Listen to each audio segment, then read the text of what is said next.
Hello and welcome. For those of you who don't know who I am, my name is Eli. For those of you who do know, which is why I imagine you're here watching this, thank you for taking time out of your day today to educate yourself and to grow as a person. Today, what I want to do is, I want to reintroduce myself and reintroduce what this is.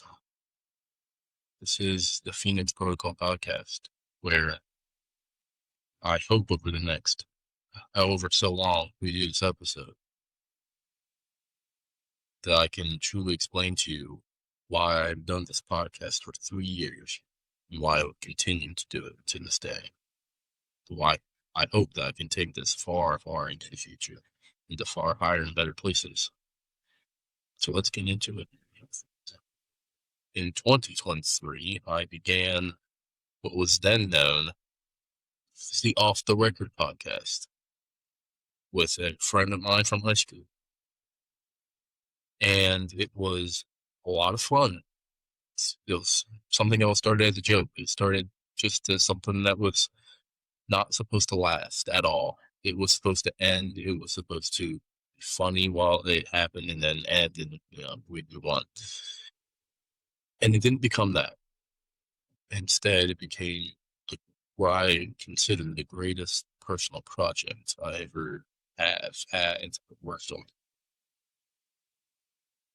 I wasn't expecting any of this to even be something people liked. I thought people would laugh at me for it or people would make fun of me for it, but it became what I was known for. From the Off the Record, we turned it to the RLM podcast, and the RLM podcast is what stuck for so long. Because I liked it. I liked my motto. I liked the way I was doing it. But I realized that I needed to fix some things about it. I didn't want to just become a faceless voice, hiding behind identity, hiding behind a name. I wanted to put a face to the voice. So here I am. From now on, our podcast will be video format. That way you can see who's talking to you. You can see the emotion on their face. You can see the eye contact. You can see the connection with you, the viewer, the listener, the education that's coming from me to you, hopefully. And I hope that the guests that I have on this podcast, I hope that they can educate you as well as much as they educate you. So welcome and thank you. Join the Phoenix Protocol with me. Now, what I want to really get into today, what I want to talk about, is the meaning of leadership. And how that pertains to this podcast, how that pertains to me specifically, how that pertains to all. I wrote down what I believe leadership is, so I'm going to share it with you here. Leadership is not a rank. It is not a title stitched on your chest. Not one that's painted on a door or spoken by the people around you or by people who fear you, especially now. A leader is not the loudest person. A leader is the one that walks into chaos and becomes the calm of the storm for everyone else. Real leadership is sacrifice. It's staying awake when your team's exhausted. It's carrying pressure without displaying panic. It's making decisions knowing that if they go wrong, it's on you. The blame is on you. It's different than saying it's your fault. It's like the blame is on you. You need to take ownership. If things go right, the credit belongs to the team around you, the team that you gave the task to. That's where the credit lies.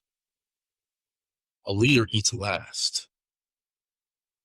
Not because it's cool or noble, but because you can't be a leader by thinking, oh, how do I get ahead of everybody else? You got to be like, how can I make sure that my group, my people survive, that my people get by, that they thrive in what they're doing. That's how you lead, right? That's how you continue it. Leadership means standing in front when danger comes and stand behind your people when the praise comes. So when the danger is coming to you, you protect your people.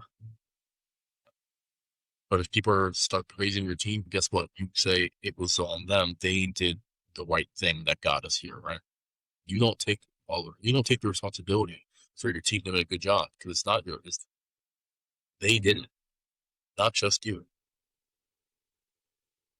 It means telling the truth, even when the truth costs you comfort. Being dependable when nobody's watching, understanding that every action, word, or moment of weakness or of strength echoes into the people around you. A weak leader demands respect. A real leader inspires it. They don't have to ask or demand it. It comes to them naturally by the people surrounding them. Again, not people that fear them, but not people that like them either. Leadership can get lonely. There's times where everyone wants to doubt, panic, quit, and break down, right? There's always going to be that. And as a leader, you don't get that luxury. You carry the weight anyways. Not because you're fearless and you're not afraid, but because there are people counting on you. You got to get up. You got to keep going. You got to keep moving. And that is what separates leaders from everyone else. Not power, authority, or responsibility. A leader understands that the standard is not something you speak about, but something you live every day in discipline, ability, and consistency. Because people will forget the speeches. People will forget the pep talks. They'll forget all of that. But you know what they won't forget is how you made them feel when those times were hard that you gave those speeches. To remember the feeling that you gave them. Did you keep the ship steady? Did you protect the people? Did you stand tall when everyone else told you to sit down? Did you stand up and say, no, I will fight for what I believe in? That is what real leadership is. That is true leadership. It's not perfection. It's a presence. It's courage under pressure. It's choosing duty over ego, others over yourself, mission over comfort. And in the end, the greatest leaders are remembered for one thing, and here it is. They made the people around them stronger than they believed that they could be. That is what real leadership is. That real leadership is standing in the rain, waiting for your one, even if it's one team waiting for this one teammate to come home, not going inside, not resting until they're back and they're safe. It's about humility. If you're going to be a leader, you absolutely cannot have a big ego in thinking that you are better than even the worst person on your team. That's not what builds a great team. What builds a great team is you saying, hey, I'm not saying I'm better than you at all. I have done a lot in my life. I have lived a little longer, perhaps, if that's the case. That maybe I have a little more experience than you. So I'm going to share my experience. I'm not going to shove what I believe onto you. I'm going to share my experience, and hopefully that helps you in some way, right? We would hope that helps them in some way. It's not about being this all-knowing, all-powerful leader. That's not what it is. It's about, hey, how can I share with them what I've learned? How can I share with them the things that I have gathered, learned, and grown with? That's what leadership really is. There shouldn't be an award for leadership, because I think if you're going to take up the role of leadership, you should be prepared for the praise not to go to you, but to go to your team.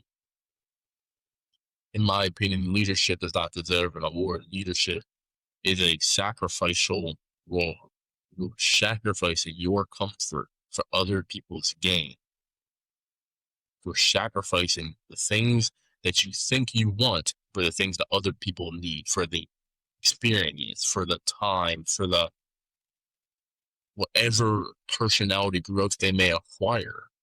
That is what you're here to give them. You're not here so that you can proceed on with life. You're here to do the job that you were hired to do, you were asked to do, or that you volunteered for.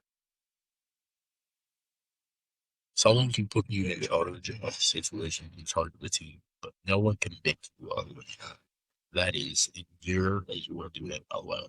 There's no one that can force you to become a leader, no one that can make you be a leader. It has to be you. Because if you don't want to do it, you're not going to do it well, you're going to get kicked out. Right? If you don't want to be a leader, you're not going to do it well. You're going to half-ass it. You're not going to put your full effort in it. When you don't put your full effort in, what are you doing? If you're not going to put your full effort in, even if it's something you don't want to do, even if it's something you were asked to do, but you don't put full effort in, you have to ask yourself, why do you think that this thing is so beneath you that you don't have to put effort into it? You're going to do it halfway. You can go halfway. You can go 50%, 25%, 75%. Why not 100? Even if it's something you don't want to do it, why not do it to the best of your ability? Just to prove to other people that you're not a fair weather player, that you don't only play when the sun is shining and the heat is tolerable. You play when it's raining, when it's blistering hot and humid. Why not prove that you can do it under the worst of conditions, not just when everything's bright and easy for you? My question to you is, to kick this off here, what makes you feel when you get to a situation that you don't want to be in and you decide not to work your hardest to succeed in that position, what makes you believe that what you're doing is so far beneath you, you don't have to work hard? What makes you believe that you can afford not to give it your all? What makes you believe that the other people around you can afford for you not to give 100%? That's the real thing. It's not necessarily you that's going to feel all the pressure and the pain of it. It's the other people around you. What are they going to feel? How are they going to feel? How is it going to look? How is it going to look when the people around you are realizing, oh, this leader, he doesn't care. He doesn't want to be here. And even if he doesn't want to be here, he doesn't want us to succeed. Because even if you don't want to be there, at least be the person that wants the people on your team to succeed, the people that you're at least in charge of to succeed. It's like, yeah, I get it. You're not a leader, but you're still in charge of a team. They're counting on you. They need you. They need you to step up. So why won't you do it for them? Not for them. Why won't you put in the work for them? Why are you so selfish that you can't at least drop your own personal ego, your own personal wants for their needs? That's the question you got to ask yourself. Now, I will tell you right now that I have been very guilty of doing the exact thing I just said, not putting in 100% because I didn't want to be where I was. And I personally have seen the effects of that and what it does to the people around you. But I also know that it happens when you put in the effort, put in the work. So in the military, if you don't know, I will explain this for you. The ones that do know, you'll understand this, right? You have a platoon of people, 50, 60 people, however many people it is. In those platoons, you have different tiers of leadership. You have the squad leaders, you have the platoon leader, you have the platoon commander, then you have the company level, and then so on and so forth until you get all the way to the top, very, very top, right? Now, what I'm talking about specifically is that the platoon leader and below, let's say. So you have the average Marine, like the average Marine in the platoon is just a standard Marine in that platoon. They don't have any build, they don't have any whatever. when they're looking for guidance or for help or in any situation, guess where they're going to go to? They're going to go to the squad leaders. Hopefully, they'll go with squad leaders, and the squad leaders will provide them and give them the help that they need. And then, guess where the squad leaders go to? The squad leaders go to platoon leaders. The platoon leader, right? The platoon leader goes to the platoon commander. There are levels to leadership. Leadership is not I'm in charge of all I know. It's almost every leader has someone that they could go to who can help them. Unless you're at the very top, and then guess what? That means you've been so trusted, so reliable that they trust you to be the one that everyone at the end has to go to. Now, obviously, you're not going to deal with the lowest marine in the totem pole, but when you give the order, that marine listens to it. That soldier listens to it in the office. Your boss gives the order. Guess what? Everyone in the office has to listen to that order. They have to listen to those rules that you set in place. But you have to be trusted to set the right rules, to give the proper guidance. See, leadership is not about, oh, you've been given all this power. It's not about power.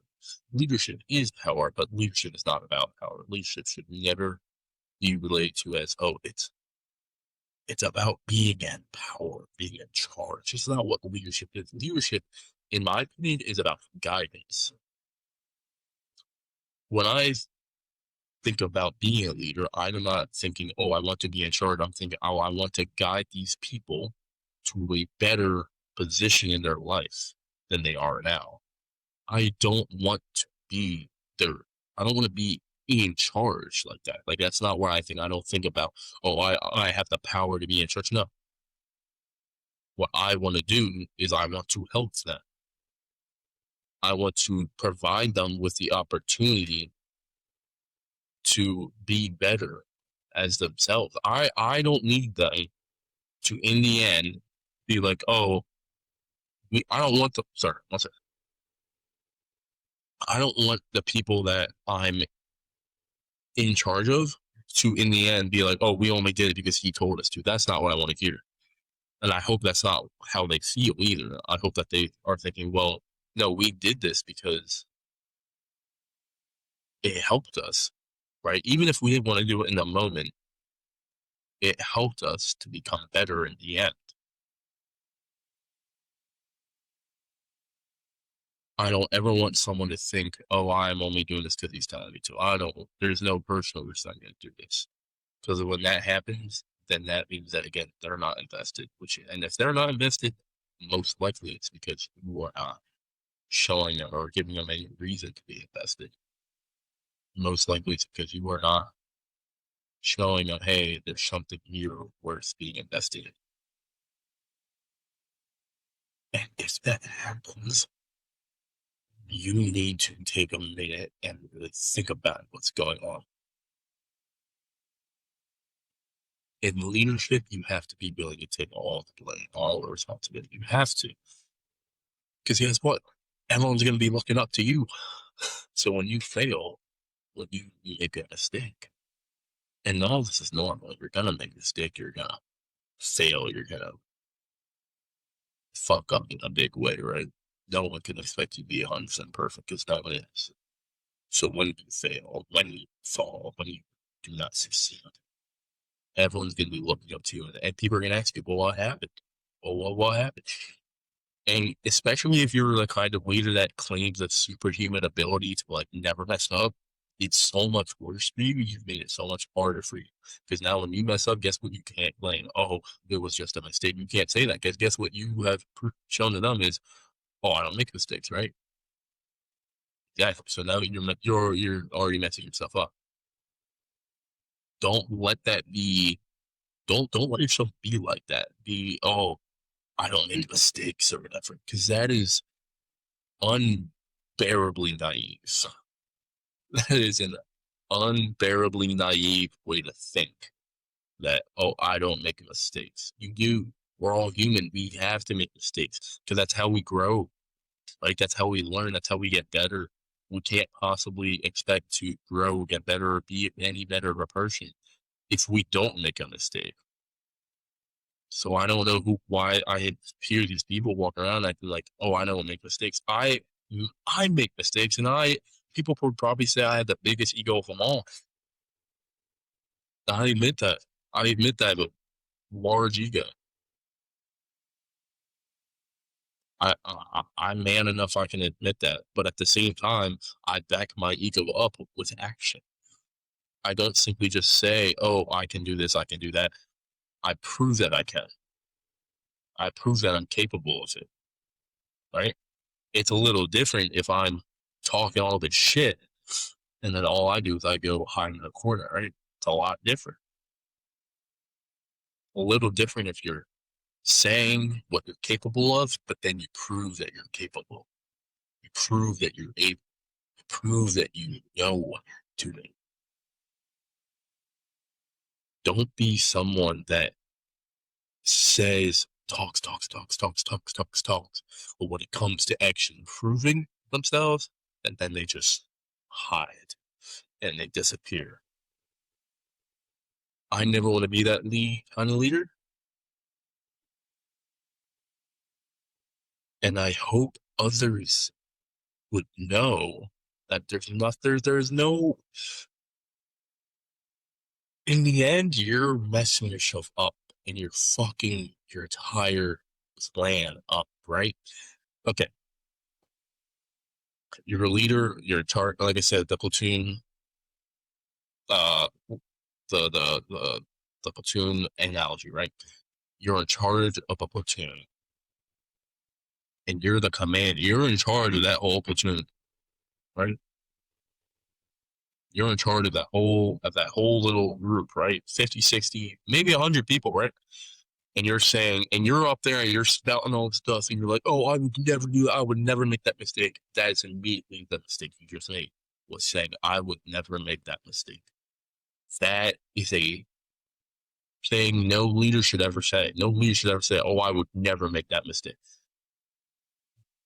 So what happens when you do, right?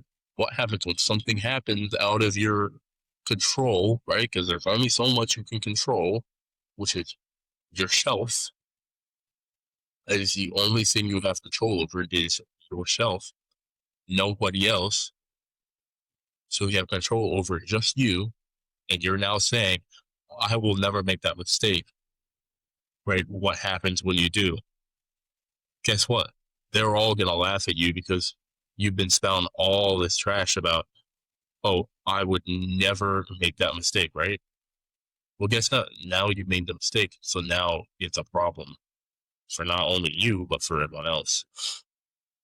If you're going to claim superhuman ability, you cannot then claim human failure. That's like the biggest takeaway I want from this whole thing. If you cannot claim human, if you can't claim that you're just human, that you're gonna fail, you cannot claim human failure. You know what I mean? If you're gonna claim that superhuman, you can't claim human failure. You can't go back and say, well, of course I'm gonna fail. I'm a human. Well, earlier you basically just said that you're better than all of us. That somehow you have managed to figure out the secret to never failing, right? So what's that now? Why are you now claiming that you could fail, that you're allowed to fail if you told us that we can't? Why the hell are you allowed to? Guess what? If you're going to tell your people that they cannot do X, Y, Z, you can. If you're going to tell them, oh, you can't, fuck up this way, or that way, why the hell do you get to? Why do you get to why are you any better?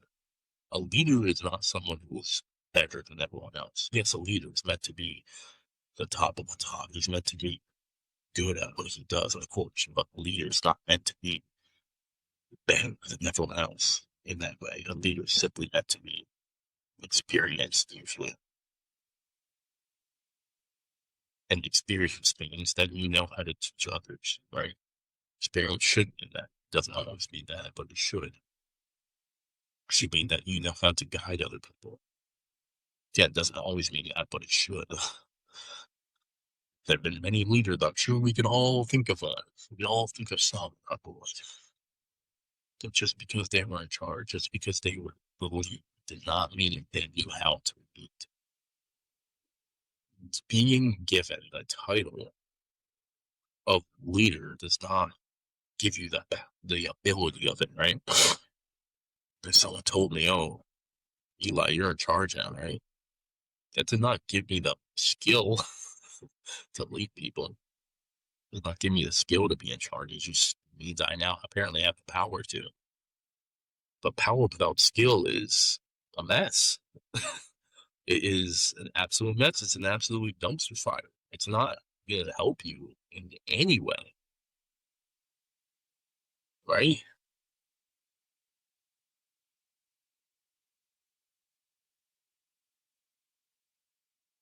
I don't know how to say it in clear.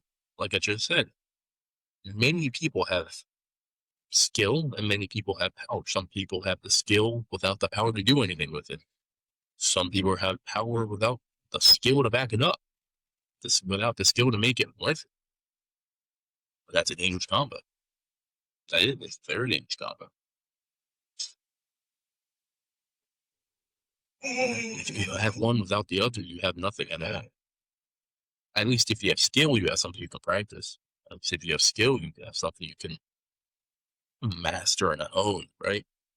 If you have power without skill, and now you have to build the skill, push it, push it, push it, and share it as you're learning it, it's rough. Of course, a leader is always going to be learning. Oh, don't think that I'm not saying that. What I'm saying is, if you have power but you have no skill to back it up, you're going to be behind everyone else.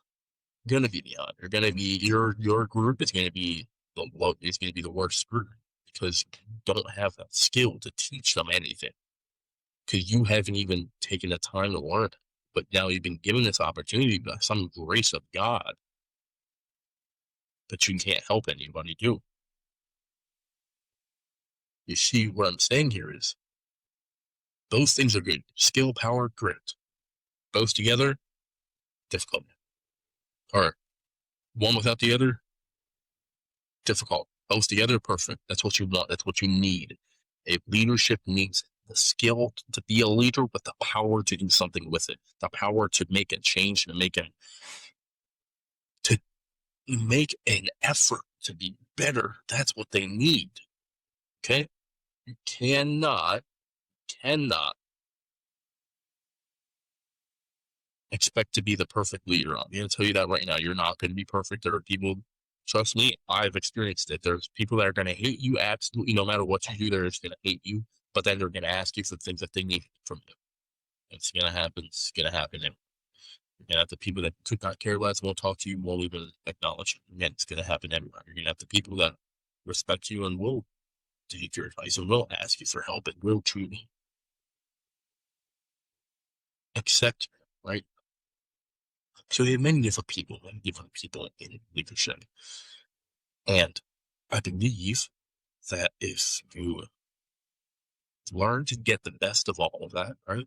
Because you need people that don't like you when you're a leader. If you're a leader and people like you, in my opinion, you're not doing your job. In my opinion.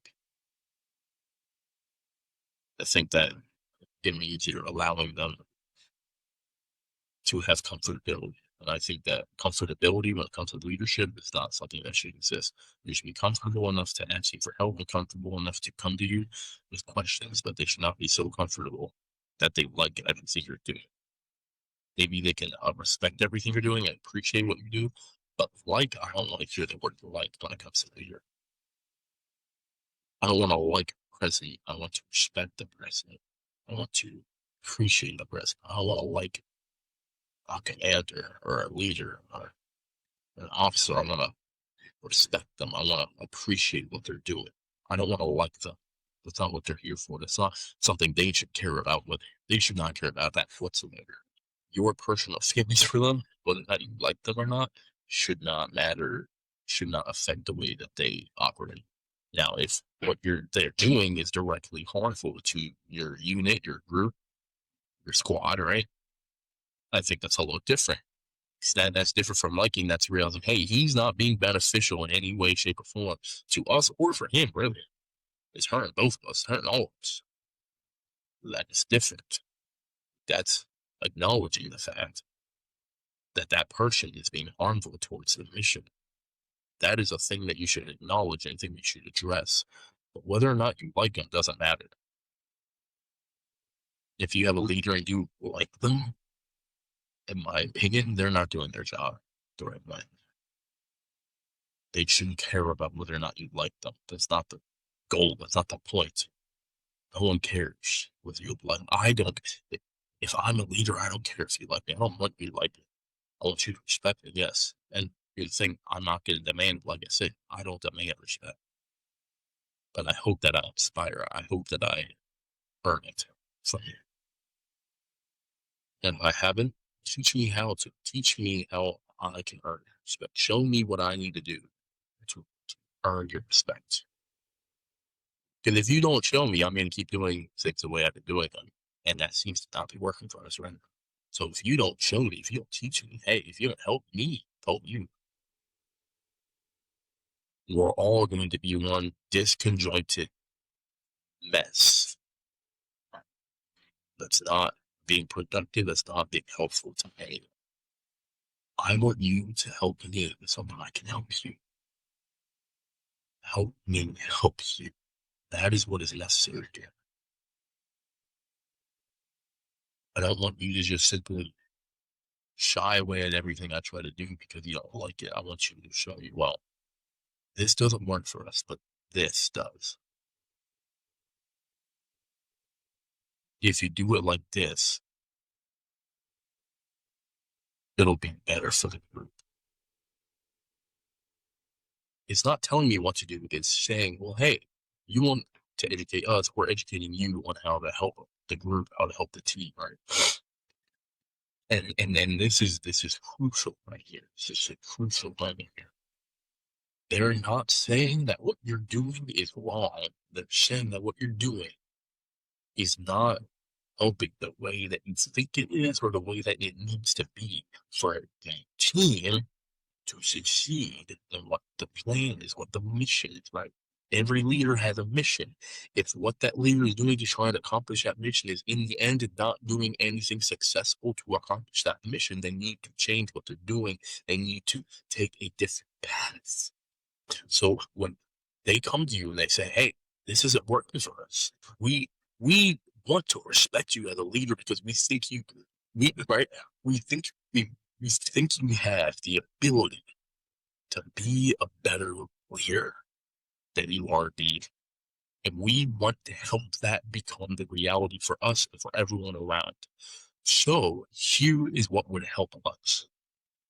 And it's not a selfish list. It's not a list of, oh, I want this from you. It is the team agrees, the group agrees that this would be the best course of action. And so that's the course of action you're going to take.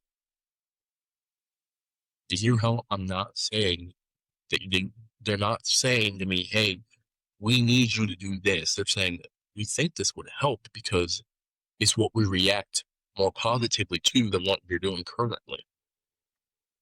If they're willing to come to you and say that, that means they have a level of respect for you already. Because they're saying, we want to respect you more. We want to give you the respect you are owed. We want to give you your props. We want to give you everything that you're owed here because you've put in the effort, you put in the work to prove to us that you want to do it. We see that you want to be here. Like I said, not even if you don't want to be here, you're willing to put in the work to stay here and to make an impact here. And we're going to help you do that. That's a team. That's a leader of a good team. That is the goal. To have not only have a leader that is willing to lead and give guidance and give effort and give all that, but you have a team that one is willing to accept him, willing to accept what he's bringing to the table, willing to accept what he is offering, and say, we will help you be an even better leader than you are now. We know you will fail and that we accept that. We accept the possibility of that. We know it will happen, so we accept it. But we're going to help you to ensure that you leave a lasting impact while you were here. That lasts long after you're gone, too. You want longevity, they want longevity for you. That's the goal right there.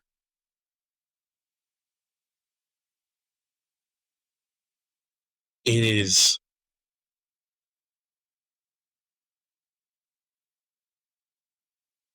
I think it's hard for people to encapsulate that. I think it's hard for people to understand that the goal here isn't for them to tell you how to be a leader. And if you get angry at them for telling you this, fuck you.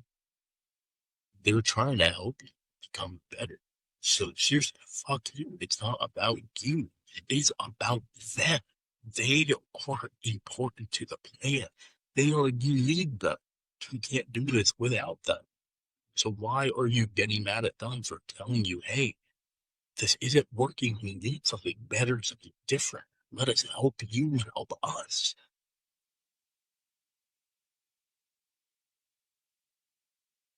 I've been up here to be a leader. You have to be willing to take the fall.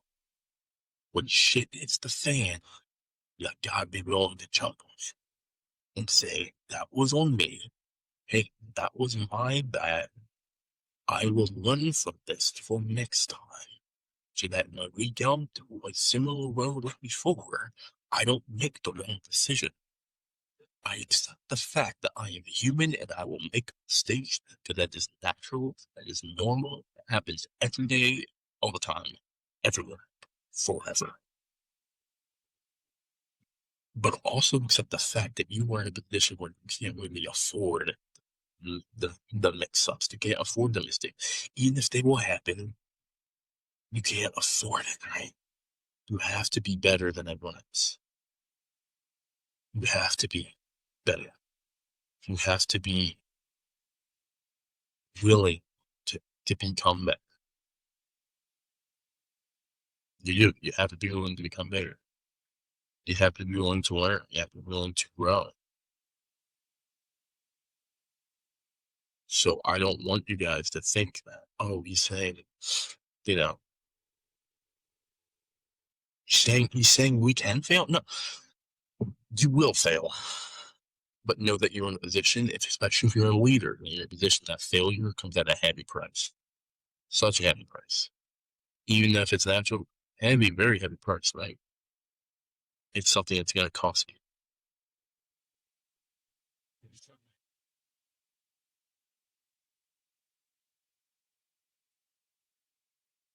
This podcast is something that I want to grow. I want to become so much better.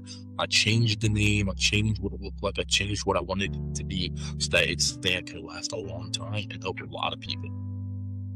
The Phoenix Protocol is simply me giving advice and hopefully help to those that need it. I am not a master at what I do. I'm not great at what I do. I am learning how to be a leader, how to take charge, how to take ownership. That's what we're going to talk about next time, is what ownership means. I'm learning. I'm growing. And I've accepted the fact that I will fail. It is inevitable, it is unstoppable, and it will happen. I am learning how to become a leader that helps the ones around me grow to be a better version of themselves. Hey, I hope you enjoyed that episode. My name is Eli Thee Phoenix, and if you want to hear more of that, go check out our Spotify, check us out on Amazon Music or Apple Podcasts, or even Pocket Cast and Overcast. Many different sites we're on. We're also on YouTube. Simply search up the Phoenix Protocol on any of those sites. You can find us. Check out our Instagram at Phoenix Protocol 26. I thank you all for taking time out of your day to listen to the Phoenix Protocol.